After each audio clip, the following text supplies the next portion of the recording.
Hi guys, tara harvest tayo sa aking munting farm. Kuha tayo ng pipino. Yan. Tsaka yung isang nakapaikot na yan. Ito. Oo, kunin mo na yan. Yung na-harvest ko, hindi pa nga namin nakain. Sinasaw-saw sa suka to. Yan. Tapos, ito pa. Paano ko to? At ito naman, tinatawag namin ito dito na kale. Pwede itong sinasahog sa mga ulam-ulam. Kayo na bahala anong ulam sa inyo yan isahog. Basta yun na yun. Hindi pa ma-harvest, hindi pa ma-ano. May lamok na.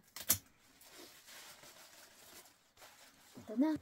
Tapos, mayroong kamatis. Hindi pa namunga ang aking kamatis. Tapos, dito naman guys is ang aking salad. Nangangkin. Yan. Mga tinatawag namin yan dito ng salati. Tapos dito salati din yan. Yan kinukuha ko dyan.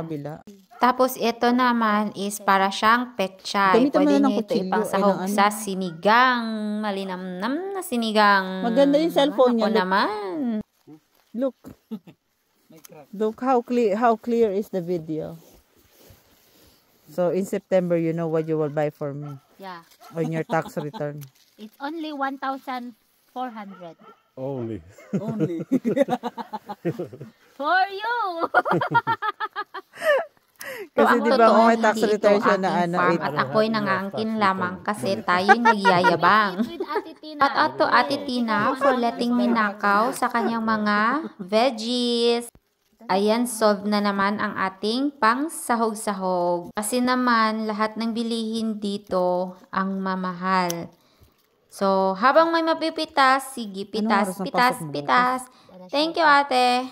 And for letting us experience the boating. Up for my next video. Bye!